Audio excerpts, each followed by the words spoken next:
Hello বন্ধুরা, welcome back to my channel SMS family blog. আর সবাই কেমন আছো? আশা করি সবাই খুব ভালো আছো, আর আমিও ভালো আছি। আর সবাইকে আমার ভালোবাসা জানিয়ে এখান থেকে নতুন ভিডিও শুরু করছি। সবাই সম্পূর্ণ অবশ্যই ভিডিওটা দেখবে। আর এই যে দেখো, আমি সকাল সকাল বলতে এখন বাজে 8টা 10, এখনও হয়নি, কিন্তু ওয়েদারটা দেখতে পাচ্ছ কি অবস্থা। মানে যখন বৃষ্টি হবে তো বৃষ্টি হবে, আর যখন রোদ হবে তো রোদ হবে। তো আমরা স্টেশনে এসেছি, আমরা বাড়ি যাচ্ছি। তো চলো আগে ট্রেনে উঠি। তো আমরা অলরেডি 8টা 10-এর ট্রেনেই এসছিলাম। আর রেল লাইনে আমি বেশি ভিডিও করতে পারিনি, যেহেতু তোমাদের দাদাকে বলেছিলাম, কিন্তু ট্রেন ঢুকছিল তোমরা দেখেছো, ওই জন্য বেশি ভালো করে ভিডিও করতে পারিনি। তো আমরা এটা ক্যানিং ট্রেনে নয়, ক্যানিং গাড়িতে বসে গেছি। এটা ডাইরেক্ট আমলামেথি যাবে, কারণ গদখালি একটা বেরিয়ে যায় আর আমলামেথি একটা বেরিয়ে যায়, আর অন্য অন্য সাইডে চুনোখালি, মানে অনেক জায়গায় তো ক্যানিংয়ের ওখান থেকেই যাবে। আর সবথেকে বড় কথা ওয়েদারটা, মানে এখন এখানে দেখছো ওয়েদারটা খুবই ভালো, কিন্তু দেখো একটু আগে বৃষ্টি হয়ে গেছে, রাস্তা পুরো ভিজে আছে, আবার রোদ বেরিয়েছে, আবার কিছুক্ষণ পরে দেখতে পাবে মেঘলা করে আছে। মানে ওয়েদারটা এমনভাবেই চলছে আর কি বর্ষার সময়। তো এই যে সকালবেলা আমরা যেহেতু উল্টো দিক থেকে যাচ্ছি, তো ওই জন্য একটু গাড়িটা ভিড় কম আছে, কিন্তু যদি আমরা আমলামেতির ওখান থেকে উঠতাম তাহলে ভিড়টা বহুত হতো। তো তোমরা সম্পূর্ণ ভিডিওটা দেখবে। আমরা কিন্তু যাচ্ছি সুন্দরবন ট্যুর করতে, মানে আমাদের বাড়ি গেলেই তো সুন্দরবন ট্যুর হয়ে যায়, তাই না? আর আমি এবার না বাড়ি যেয়ে তোমাদের আমাদের জঙ্গলের ভিডিওটা তোমাদের সঙ্গে শেয়ার করব। মানে আমরা জঙ্গলে যেয়ে কিভাবে মাছ ধরি, বা কিভাবে আমাদের জঙ্গলের কত কি গাছপালা, মানে সবটাই যেটুকু আমি জানি সেটুকুই তোমাদেরকে দেখাবো। আর এই যে দেখো কুম্ভকর্ণ, এই কুম্ভকর্ণ কোথাও বেরোলে গাড়িতে এত ঘুমায়, কি করে যে গাড়িতে ঘুম পায় আমি সেইটা ভেবে পাই না, যে গাড়িতে কি করে ঘুম পায়। কোন দিনের মোবাইল টোবাইল সব চুরি হয়ে যাবে জানো তো। প্রচুর ঘুমায়। আর আমার না খুব বিরক্ত লাগে এই গাড়িতে বসে বসে ঘুমালে। আমারও মাঝে মাঝে কিন্তু ঘুম পায়, কিন্তু বেশিরভাগ আমার গাড়িতে না ওই জানলার ধারে বসবো আর বাইরে দেখতে দেখতে যাব। এই দেখো এইদিকে কিন্তু আবার বৃষ্টিটা হয়নি। মানে এইদিকে এটা হচ্ছে তোমার সোনাখালি ছাড়িয়ে তারপরে, কিন্তু এদিকে বৃষ্টি হয়নি দেখো। তো আমরা প্রায় হাফ রাস্তা চলে এসেছি, হাফ রাস্তা নয় হাফের বেশি চলে এসেছি। তো দেখো হাফের বেশি তো চলে এসেছি, আর মাথার চুলের অবস্থা দেখো। সকালবেলা বেরোবো পুরো মহারানী হয়ে, আর হাফ রাস্তায় এসে পুরো মানে সেই কি বলে কাজের লোকের মতো লাগে। তো যাই হোক, লোক উঠছে। আর সকালবেলাটা আমরা খুব ভালো, মানে গাড়ি ফাঁকা পেয়েছিলাম, কিছুটা শর্ট রিলসও করে নিয়েছি। ও কাকু, ওভাবে তাকাও নি গো, আমি ভিডিও করছি। তোমার কালো চশমার মধ্যে তুমি কোন দিকে তাকাচ্ছ কিছুই তো বুঝতে পারছি না কাকু। তো যাই হোক, সরি, একটু মজা করে নিলাম। উনিও যাবে আমলামেতির ঘাটে একদম। আর এই গাড়িটা আমলামেতি ঘাট পর্যন্তই মানে লোক ওঠে আর কি, এক্সট্রা কোনো জায়গা থেকে কোনো লোক ওঠে না। তো যাই হোক, দেখো বাইরের আমার ভিডিওটা এত সুন্দর পরিষ্কার হয়, আর ঘরে এরকম কেলটে হয়ে যায় কেন, তা কি জানি না আমার ক্যামেরার দোষ। কিন্তু আমার বদন কিন্তু অতটা কালো নয়। তো যাই হোক, একটু মজা করলাম। আধার কার্ডের ছবি দেখলে বোঝা যাবে মুখ কেমন। তো তোমাদের দাদাকে শুদ্ধ আমি ধাক্কা দিচ্ছিলাম, আমি বলছি কিসের ঘুমাওয়া। তো আমার বিরক্ত লাগে, সত্যি সত্যি আমার খুবই বিরক্ত লাগে গাড়িতে এমনভাবে ঘুমালে। ছেলে মেয়ে সবাই নিয়ে যাই, আর কি ঘুমায়। তো ধাক্কা মেরে ওই যে দেখো এখনও ঢুলছে। মানে কি ঘুম, এত বিশ্রী লাগে আমার। আর এই যে আমার ফোগলা হিরো। তো চলো আমরা প্রায় এসে গেছি, এবার নামবো। নেমে বাড়ি যেয়েও আমি না এক জায়গায় বসে থাকি না। মানে মোটামুটি বাড়ি গেলে আমার ছেলে মেয়ে, শুধু খেয়াঘাটে যখন যাব তখন আমার ছেলে মেয়ের অবস্থা দেখতে পাবে। মানে তখন বাড়ির কাছে চলে এসছে না, আর মানে সহ্য আর কোনো কিছুই হবে না, এরকম আর কি। তো বন্ধুরা ফাইনালি খেয়াঘাটে চলে এসেছি। আর খেয়া তো এখন ছাড়বে না, যেহেতু আমরা আসার কিছুক্ষণ আগে খেয়াটা বেরিয়ে গেছে।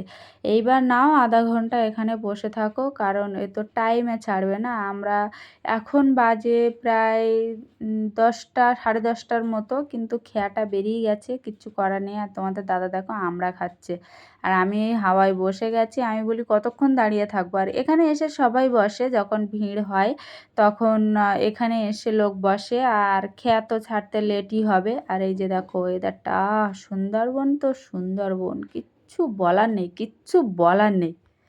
তো এই যে দেখো আমি তোমাদেরকে বলছিলাম না যে সুন্দরবনের আমি জঙ্গলের ভিডিওটা একটু হলেও তোমাদের সঙ্গে শেয়ার করব, আর কিভাবে দোন দিয়ে কিভাবে মাছ ধরতে হয় সেটাও তোমাদেরকে দেখাবো।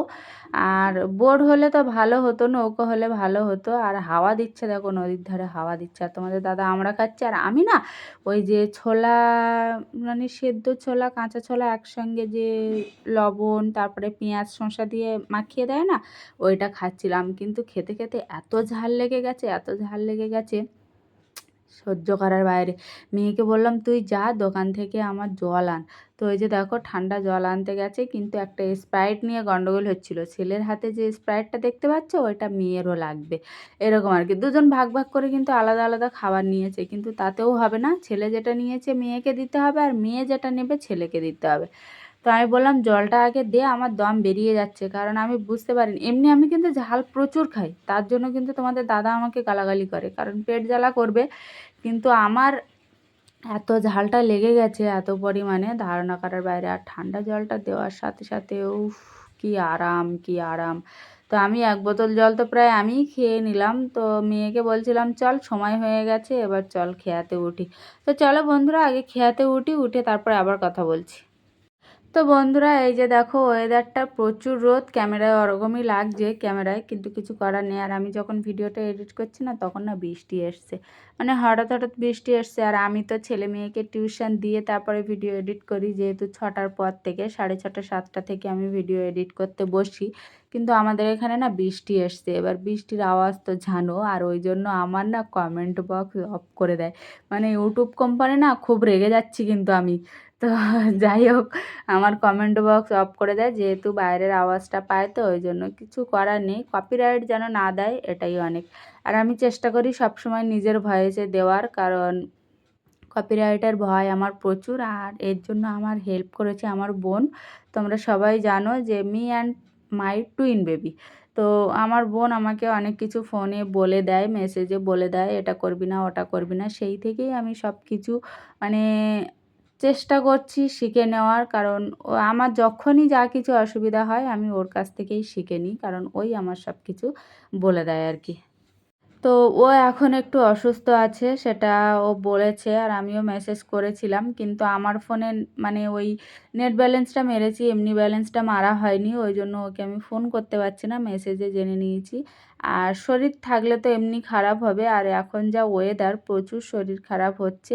আর আমাদের জঙ্গলের ওয়েদারটা দেখো, সুন্দরবনের প্রেমে তো সবাই পড়ে যাবে, এমন কোনো লোক নেই যে সুন্দরবনের প্রেমে পড়ে না। আর আমাদের বাড়িটা তো জানো একদম নদীর কাছে। আমি না তোমাদেরকে একদিন দেখাবো জানো তো, যে আমাদের নদীর রাস্তা থেকে আমাদের বাড়ির ডিস্টেন্সটা কতটা। মানে নদীর রাস্তা থেকে ভিডিও করে দেখালে তোমরা বুঝতে পারবে যে আমাদের বাড়িটা কোথায়। আর সামনে যে খালটা আছে না, পুকুরটা, ওটা আগে তো ছিল না। আর আমাদের পুকুর তো অনেকগুলোই বাঁধ হয়ে গেছে। তো যাই হোক আমি এটা তোমাদেরকে দেখাবো। আর বাড়ির সামনে এখন না হেবি সুন্দর ঝাউ গাছ হয়েছে। আর গাছগুলো লাগিয়ে না ওরা পাহারা দিয়েছিল কোনো ছাগল গরু যেন কেউ না খায়। আর জঙ্গলটা যখন বেঁধেছে তখনও পাহারা দিয়েছিল, ছাগল গরু কিছু গেলে ফাইন করবে। তো দেখো বাইরের ওয়েদারটা দেখো, আর নদীর মাঝখানে, মানে ভিডিও বলো ছবি বলো, মানে কি বলবো দেখো, আমার আর কোনো ভাষা খুঁজে পাচ্ছি না যে কি বলবো। আর এই যে আমার ফোগলা দাঁত আর উঠছে না, দাঁত আর কোনো মতেই উঠছে না। এই যে দেখো বাড়ি চলে এসেছি, আর আমি অন্য রাস্তা দিয়ে যাব।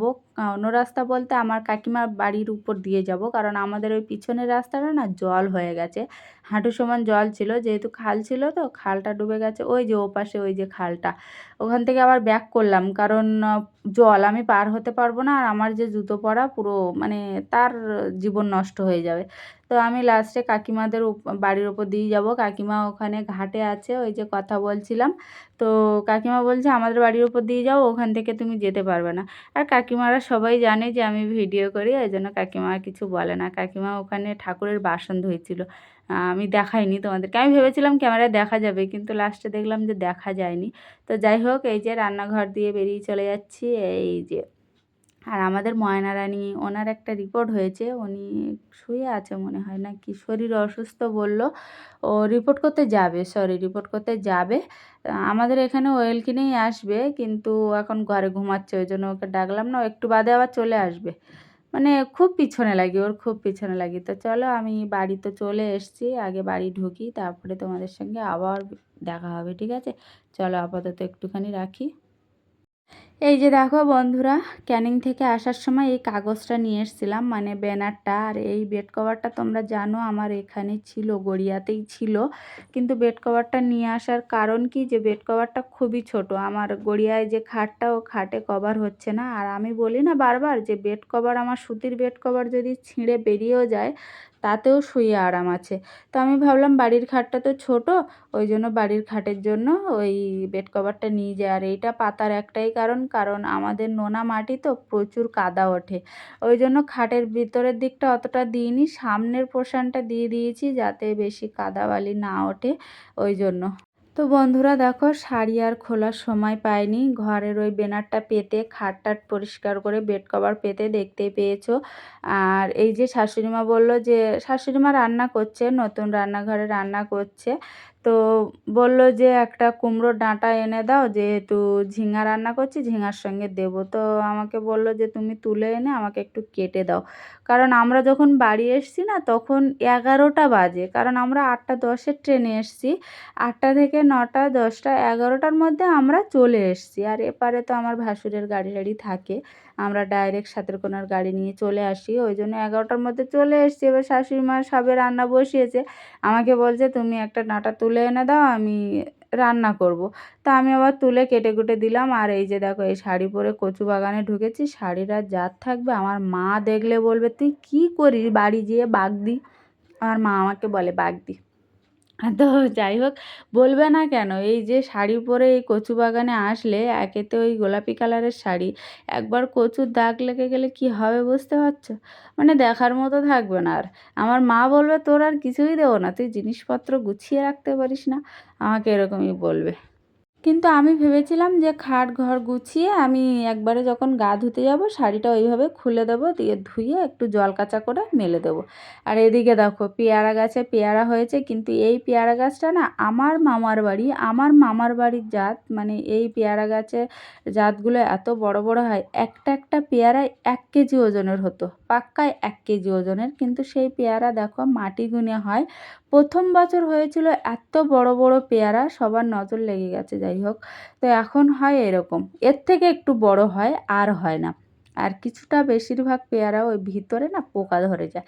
কিন্তু এই গাছটা আমার দাদু খুব চাষ করতো, আর আমি খুব বদমাইশ করতাম এইসব পেয়ারা গাছে উঠে মামার বাড়িতে। সেই সব দিনগুলো, মানে সেসব দিন ভোলা যাবে না। আমার ছেলে বলে যে মা তুমি তো খুব বদমাইশ ছিলে, আর আমাকে বলো বদমাইশ, এরকম আর কি।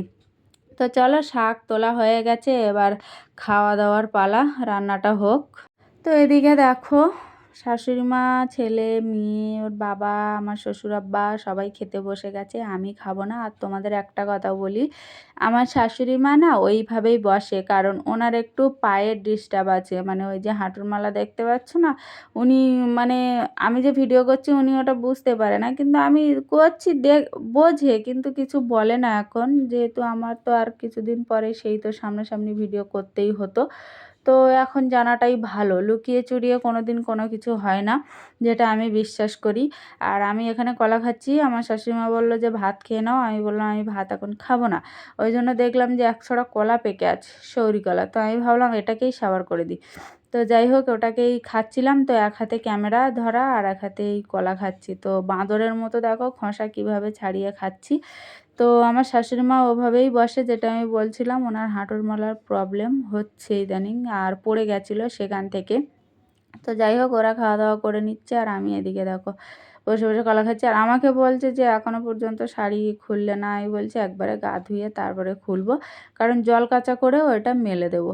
আর ওদিকে আমাদের ময়না আবার চলে আসলো একটু বাদে, ও আবার ওখানে বলছিল হ্যালো গাইস দেখো আমার মামি ভিডিও করছে, এরকম করে করে মজা করে আর কি। আমি যখনই ভিডিও করি না, ও ওইভাবে ওরকম করে করে বলে। তো ও শুয়েছিল, তারপর আবার চলে এসছে, ওই যে দেখো এই যে বলছিলাম না, ওখান থেকেই কিন্তু চেঁচাচ্ছে, হ্যালো গাইস দেখো আমার মামি ভিডিও করছে, এরকম আর কি। তো আমি বলছিলাম তুই বস, বেশি বকর বকর করিস না, তুই বস, কলা খাবি খা, বসে বসে কলা খাবি খা, চেঁচাস না। এরকম করে করে ওর পিছনে লাগি। বিকালবেলা আমরা সবাই আবার এক জায়গায় এক বেঞ্চে বসি। তা আমাকে বলছে এখন তুমি কলা খাচ্ছ, তুমি ভাত খাবে না? আমি বলছি এখন ভাত খাবো না, আমি পরের দিকে খাবো। তো আমি যখন তখন খাই, যখনই খিদে পাই তখনই খাই, কিচ্ছু করার নেই, হাঁড়িতে ভাত থাকে তুমি বেড়ে খাও। তাই বিকাল হোক সন্ধে হোক আর যাই হোক। তো যাই হোক বন্ধুরা, অনেক গল্প করলাম, একবারে সন্ধেবেলা আবার দেখা হবে। এই যে দেখো দুপুরে শাশুড়ি মা রান্না করলো, বিকালে তো আমার করতেই হবে। আর সবথেকে বড় কথা, তোমাদের সেই পাখা বানানোটা তোমাদের দেখানো হয়নি, কোনো এক ভিডিওতে তোমাদের দেখাবো যে কাঁচা অবস্থায় কেমন ছিল আর বানানোর পরে কেমন হয়েছে। তো তোমরা ভেবো না যে পাখার চারিদিকটা এত নোংরা করে রেখেছে, একটাই কারণ রাখার, যেহেতু বর্ষা হচ্ছে, ওর বর্ষার সময় ওই জন্য আমার শাশুড়ি মা কাঠকুটোগুলো এখানে, শুকনো কাঠকুটোগুলো এখানে রেখে দিয়েছে, আর মোটা মোটা কাঠগুলো ওই বাইরে পেপার মুড়ি দিয়ে ঢাকা আছে। যেহেতু কাঠঘর অত ভালো আমাদের করা হয়নি। আর এই রান্নাঘরটা না গোয়াল ঘর ছিল, সেটা তোমাদেরকে বলেছি হয়তো, আমি গোয়াল ঘর ছিল। আর ওই যে কাঠ রাখা পাইপের পিছনে দেখতে পাচ্ছ, ওর অফ সাইডে ওখানে গোয়াল ঘর, আর তার পিছনে হাঁস মুরগির ঘর, ওই জন্য কাঠঘর এই সাইডে কিছু করা হয়নি। যেহেতু খরগোশ থাকে, গরু থাকে, ওই জন্য বললো কাঠঘর সবসময় আলাদা রাখতে হয়, ওই জন্য কাঠঘর আলাদা রাখার। এই যে দেখো রান্না হচ্ছে, লোটে মাছ হচ্ছে না কি হচ্ছিল আমার খেয়াল আসছে না, যেহেতু ভিডিও পরে এডিট করতে হয় তো ওই জন্য আমার মনে থাকে না, অত পাগলি হয়ে যাব কদিন পরে। তো আমি রান্না করছি, আমার মেয়ে এসে ভিডিও করে দিচ্ছে। আর তোমরা এটা মনে করো না যে অনেকটা নোংরা, যাই হোক বর্ষার সময় ওই জন্য কাঠটা এখানে রাখা হয়েছে। আর দুজন বয়স্ক মানুষ থাকে, কত গুছিয়ে রাখবে। কিন্তু আগের পাখাটা খুব অসুবিধা হতো, মানে ঝিক তোলা পাখা, আর এটা হচ্ছে চুল্লির পাখা। কিন্তু ওই যে দেখো সাইড দিয়ে কিন্তু আগুন বেরোচ্ছে, ওটা বন্ধ করতে হবে, মানে সবে নতুন নতুন রান্না হচ্ছে তো ওই জন্য। আর এদিকে দেখো রান্না আমার প্রায় সম্পূর্ণ কমপ্লিট হয়ে গেছে, শুধু ভাতটা বসানো আছে। আর এদিকে পেঁচা ঢুকেছে ঘরে, ঘরে পেঁচা তো ঢুকেছে, পেঁচা বলে আমি ঢুকেও ভুল কাজ করলাম, কি বিপদে পড়লাম। আমার যে ঘরে আর এক পেঁচা আছে, বাঁদর পেঁচা, আমার ছেলে তার শান্তিতে বসতে দিচ্ছে না। দেখো ওই এখানে এসে বসছে, ওর পিছনে এত লেগেছে, মানে ওকে দেখবি তো দূর থেকে দেখ, আমি যেমন দূর থেকে দেখছি ভিডিও করছি, তেমন তুই দূর থেকে দেখ না। ও দূর থেকে কোনো মতে দেখবে না, ও ধারে কাছে পর্যবেক্ষণ করে দেখবে। ওইটা দেখতে দেখতে ও উড়ে গেল, উড়ে আবার ওই রান্নাঘরের যে ওই কি বলে কাঠ দেওয়া আছে ওখানে যেয়ে বসলো। অত কাছে গেলে হয়, অত কাছে গেলে তো উড়েই যাবে না। এই যে দেখো আবার ওই ওপরে যেয়ে বসছে। আর ওদিকে আমার ভাত বসানো আছে, এই যে দেখো এখানে বসছে। তো এটা মনে হয় লক্ষ্মী পেঁচা নয়, এটা লক্ষ্মী পেঁচা নয়, এটা ভুতুম পেঁচা। তো যাই হোক ও বসছিল, বসে কী বিপদে পড়েছে, পড়ে আবার ও বেরিয়ে গেছিল। কারণ এই যে আমার হনুমান, আমার মানে কি বলবো, এই যে দেখো বেরিয়ে গেছে, এই যে দেখো দুটো লাফাচ্ছে, দেখো ও বিপদে পড়ে গেছে। ও বলে আমি কোথায় আসলাম। তারপরে দেখো ভাত উপর করে রেখে দিয়ে আমার শাশুড়িমা ভাত বাড়ে, সকাল সন্ধ্যে দুপুর আমি রান্না করতে করতেই উনি ভাত বাড়ে। তো আমি এদিকে ঘরের খাট গুছিয়ে দিচ্ছিলাম, আমার মেয়ে বলে মা আমি একা শোবো। আমি বললাম এ ঘরে একা শুস না, তোর ঠাকুমাকে নিয়ে তুই শো, আর ছেলেকে নিয়ে ঠাকুরদা শুক। কারণ আমাদের ঘরে না জায়গা হয় না, খুব ছোট খাট, তাই নিয়ে গন্ডগোল করছিলাম আমার শ্বশুরের সাথে, যে বড় একটা শিশফুল গাছ রেখেছো সেই গাছটা কেটে দিয়ে খাট করা যাচ্ছে না কিছু। এই দেখো এত ছোট ছোট খাট দুজনের ঠিকঠাক হয় না, আর আমার সত্যি কথা বলতে খুব মানে জায়গা লাগে। আর ও পাশটা যে ফ্যান চলছে দেখতে পাচ্ছ, ওইটা হচ্ছে আমাদের ঘর, এইখানে ওর ঠাকুরদা ঠাকুমা থাকে। আর এই ঘরটা আমার ভাসুরদের ঘর, মানে আমার বড় যারা এসে এই ঘরে থাকে। তো বন্ধুরা সমস্ত কিছু গুছিয়ে দিয়েছি তোমরা দেখতে পেলে। আর এই যে খাওয়া দাওয়া করে আমিও বিছানা করে এই যে শুতে চলে আসলাম। আর তোমাদের দাদা খাওয়া দাওয়া করে ওনার আবার ভাগনা ডেকেছে নদী রাস্তায়, উনি ওখানে গেছে। আর আমাদের সাদেরকোনায় বোট তৈরি হচ্ছে তো, ওখানে সারা রাত লোক থাকে, সারা রাত, যেহেতু বোটের কাঠকুটো ওখানে থাকে। তো চলো আপাতত এই পর্যন্তই রাখছি, ভিডিওটা কেমন লাগলো অবশ্যই জানাবে। আর নেক্সট ভিডিওতে আমি তোমাদের সুন্দরবনের জঙ্গলের ভিতরে ঢুকে তারপরে তোমাদের দেখাবো, মানে আমাদের ঘরের সামনে জঙ্গল। তো বন্ধুরা ভিডিওটা এ পর্যন্তই রাখলাম, সবাই ভালো থাকবে, টাটা।